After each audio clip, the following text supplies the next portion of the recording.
오늘은 11월 6일 새벽 6시입니다. 11월 달이 되니까 아주 6시가 되어도 해가 뜨지 않습니다. 이틀 전, 3일 전 내가 그 고향 문경에 박동우라는 그 친구가 있었습니다. 그 친구는 참 의리가 있고 참 예수님은 안 믿었지만 참 남의 일이라면은 어떤 구전 일을 이렇게 많이 돌보고 의리가 있는 친구였습니다. 이 친구가 1년 전부터 1년이 되었나 2년이 되나 폐가 굳어가는 이런 병이 걸렸는데 상당히 이렇게 불편하게 살았습니다. 그러다가 이제 3일 전에 소천하여 하늘나라로 이사 갔으면 좋겠습니다. 그러나 제가 그 아픈 중에 여러 이제 목사님들 설교라든가 너 그렇게 기도하라. 예수는 안 믿었지만 하나님 아버지 나에게 은혜와 자비를 베푸소서 반복해서 하고 주기도문이나 사도신경 이런 걸 반복해서 교회를 안 가고 하나님을 모르니까 모르겠어요. 내 말을 들었는지. 그래서 제가 하루에 한 번씩 이렇게 내가 특송하고 귀한 목사님들 설교 또 제 나름대로 유튜브 한 거 보니까 참 이렇게 할 일이 없으니까 항상 이렇게 잘 들은 걸로 알고 있습니다. 그 친구가 교회는 안 나갔지만 그래도 그 내가 전한 것을 다 듣고 이래 들음으로써 난다 했는데 듣고 그것을 실천했다면은 교회는 안 나갔지만 천국으로 이사가지 않았을까요? 그래서 모세도 우리가 그 뭐 새벽 기도 가고 기도 많이 하는 건 당연한 게 하나님이 기도하라는 명령을 내렸죠. 그러나 우리가 새벽 기도 가서 자기 자식들 뭐 잘되게 해달라고 또 뭐 이렇게 하는 일 잘되게 해달라고 이렇게 만약에 어떤 권사님은 자기가 제일 11조를 많이 하게 해달라고 기도한대요. 그건 내가 참 이렇게 바람직한 기도가 아닌 것 같아요.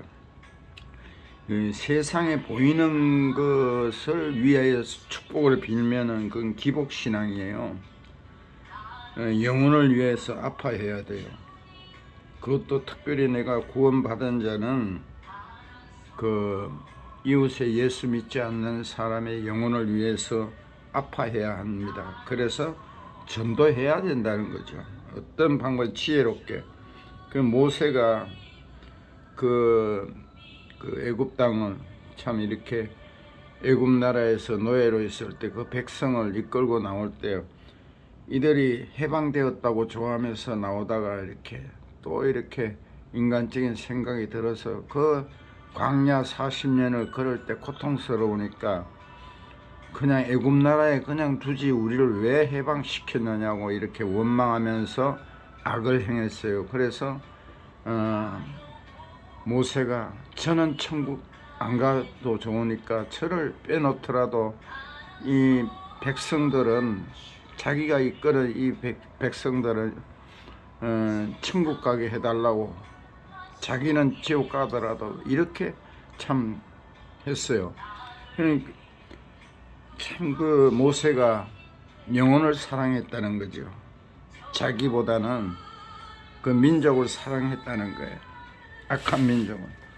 우리도 이제 그 이웃의 영혼을 위해서 기도하고 아파해야 됩니다. 내가 이렇게 부자가 되고 내 자식이 잘 되고 이런 기도보다는 그건 부수적으로 영혼을 사랑함으로써 이 땅에서 우리가 하나님께서 행복하게 살 수 있게 해 주십니다. 80년대 중반에 아주 대단한 현신의 권사라고 있었어요. 조용기 그 목사는 게임이 되지 않았죠. 병 고치는 은사 하나님께서 주셨다고 참 이렇게 뭐 기적을 많이 일으켰어요. 근데 그것은 결국은 현신의 근사가 불을 축적하였어요. 그래서 한 분은 하나님이 한 분 죽게 했어요. 입신이라 할 수도 있고, 그래서 그래 하늘나라에 갔더니 하나님께서 나는 너를 누구인지 모른다고 이렇게 말씀하시더래요. 성경에도 나오죠. 나는 내가 이것도 하고 저것도 하고 새벽 기도도 드리고 누구 병 고치는 것도 하고 참 좋은 일을 하고 왔는데 왜 나는 너를 도저히 알지 모른다 이렇게 말했어요. 현신의 권사가 갔더니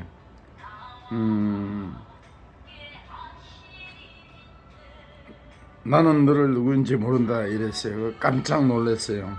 그래서 조영기 목사는 아느냐고 몰라. 그러더니 이제 함경지 목사는 아시느냐고 알지거는 우리 잘 생각해야 되겠죠. 우리가 만약에 열심히 교회를 몇십 년 나갔는데 하늘나라에 갔는데 나는 너를 누구인지 모른다 이러면 어디로 가겠어요? 지옥밖에 더 있겠어요? 시큰 우리가 정교 행위를 했는데. 그래서 지금도 그 현신의 근사가 그래 내려와 그때 하나님이 주신 은사를 하여튼 그 불을 축적한 것을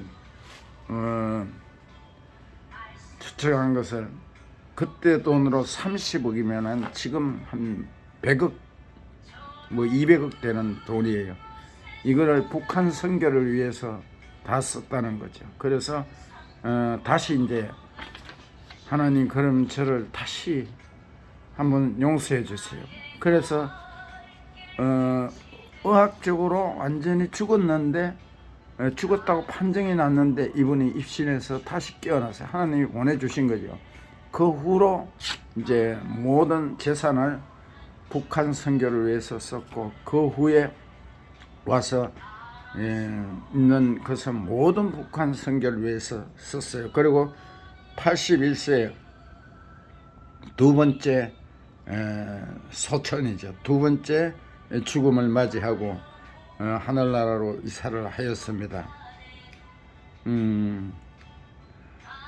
그래서 우리가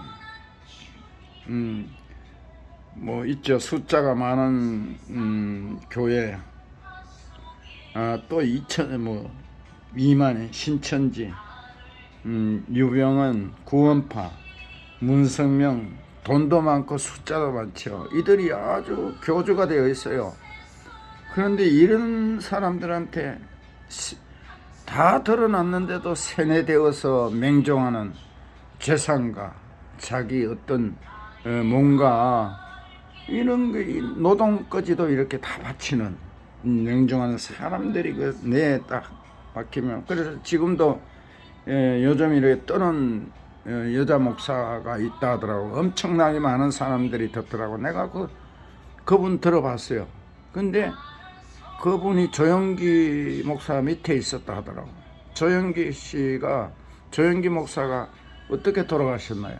마지막에는 세계적인 참 목사라고 이랬지만 숫자 중요하지 않아요. 내가 천국 갔느냐 안 갔느냐가 중요한 거예요. 그래서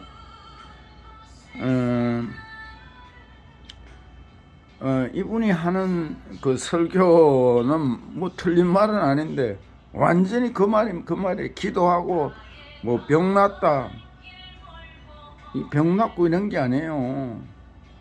아주 목적이 기적이 일어나는 게, 그 모든 병이 치료되는 것이 그 사람의 능력이 아니라, 이만희의 능력이 아니라, 유병은의 능력이 아니라, 문선민의 능력이 아니고, 조영기 목사의 능력이 아니고, 내가 참 나의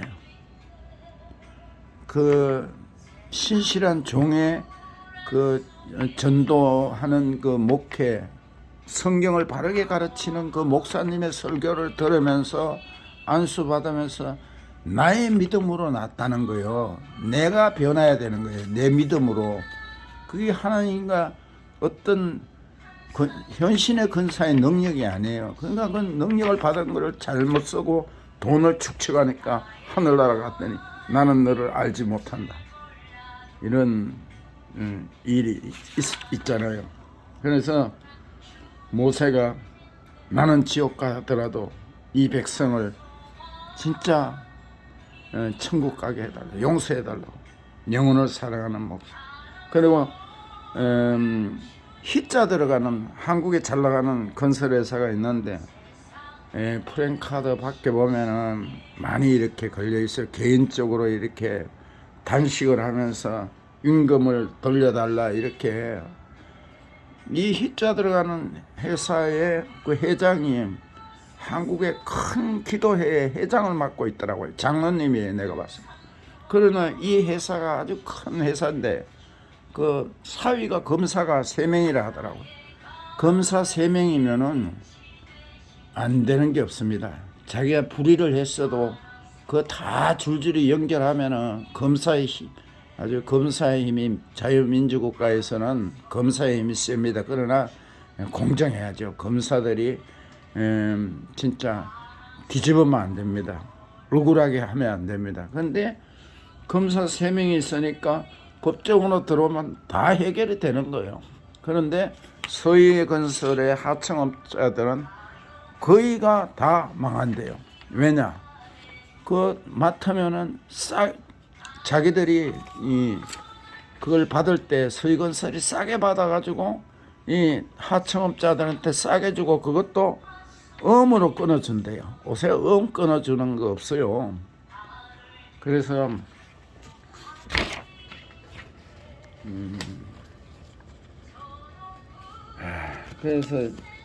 이 사람이 참 대한민국의 큰 기도회에 지금 회장이더라고요. 국민일보에. 이런 사람이 장로라면은 내가 봤을 때 하늘나라에 만약에 갔을 때 나는 너를 도저히 모르는 장로다, 이런 말을 들을 것 같아요. 돈이 아무리 많으면 천국 가지 못하면 다 꽝이지 않겠어요? 그래서 내가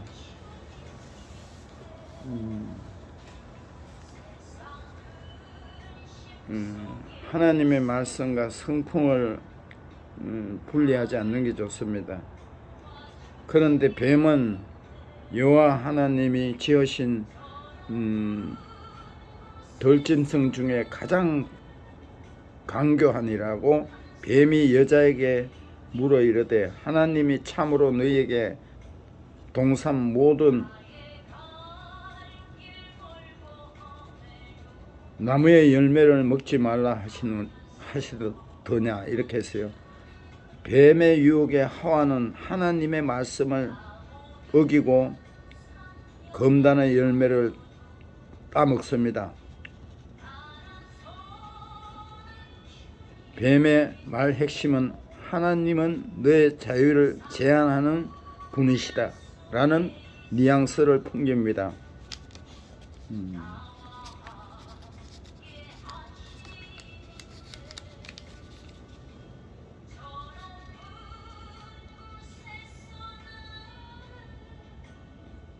하나님은 너의 자유를 제한하시는 분이라는 뉘앙스를 풍깁니다. 하와의 마음 안에 하나님 말씀에 대한 의심을 심어주는 것입니다. 모든 죄는 하나님의 말씀과 하나님의 성품을 분리하는 생각으로부터 시작됩니다. 내가 이해하기 어려운 말씀을 앞에서 우리는 자신이 원하는 대로 하나님의 말씀을 오해하기도 하고 왜곡하기도 합니다. 그러나 하나님의 성품과 말씀이 분리되지 않으면 나를 사랑하는 그분이 내게 말씀하신 것이기 때문에 이해되지 않아도 신뢰할 수 있게 됩니다. 하나님의 말씀 속에 우리는 하나님의 성품을 묵상해야 합니다. 그것이 의심될 때마다 그리스도의 십자가를 바라보십시오. 나를 위해 자신의 목숨을 버리신 그분의 사랑이 선명하게 우리를 비춰주고 있습니다. 모든 죄의 시작은 그분의 성품과 그분의 말씀이 분리되는 것에서 시작됩니다.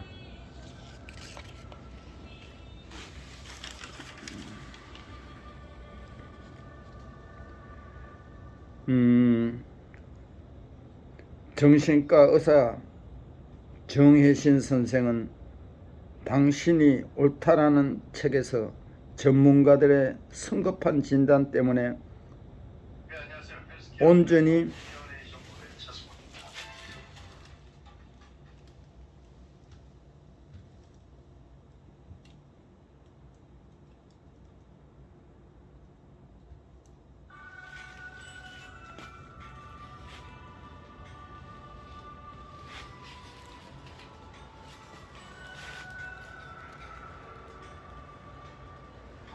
온전히 치유할 기회를 놓치는 안타까운 일을 지적합니다. 예컨대 정신과 의사들은 너무 쉽게 우울증 진단을 내리고 약물로 아픔을 없애는 데 집중합니다. 그러나 저자는 항변합니다. 사랑하는 엄마를 떠나보내고 슬퍼하는 것이 어째서 우울증이며 자식 잃은 부모의 슬픔이 어째서 우울증이냐고 말기암 선고를 받은 사람의 불안과 공포가 왜 우울증이며 은퇴 후 무력감과 짜증을 느끼는 게 어째서 우울증이냐고 학교에서 왕따를 당한 아이의 우울과 불안을 뇌신경적 전달 물질의 불균형 탓으로만 돌리면 되는 거라고요. 그러면서 조리사들의 요리보다 훨씬 더 중요한 것은 엄마가 해주는 집밥일 수 있음을 예로 듭니다. 아픔과 슬픔이 혼자서는 넘기기 어려운 가파른 언덕처럼 느껴질 수 있지만 과학과 의학에 의존하기보다는 마음의 집밥을 먹는 것이 평안에 빨리 돌아오게 하는 길일 수 있다는 것입니다.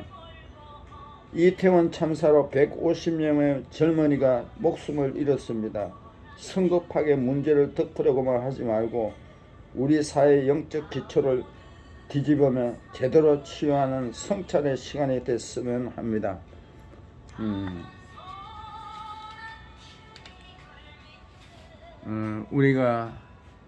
저는 이제 3년 동안 우울증을 걸려봤으니까 압니다.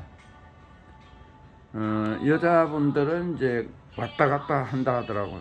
멘스 증후군이 심한 사람들이 있고, 그거는 이 장시간 1년, 2년, 3년 이렇게 지속되는 것이 우울증이에요. 잠시 이렇게 우리가 아무리 예수를 믿고 기뻐하고 감사한다 하지만 살짝 잠시 잠깐 우울할 수 있어요. 그거는 우울증이 날 수 있어요. 인간에게 그런 것이 옴으로써 우리가 생산적인 스트레스가 있고 암을 일으키는 스트레스가 있어요. 내가 일을 즐겁게 하면서 오는 내 뜻대로 안 되는 것은 스트레스가 아니에요. 그냥 즐기고 받아들이면 다 넘어가는 거예요. 그래서 내 가정만 잘 되고 이런 게 아니라 이웃의 영혼을 사랑해야 됩니다.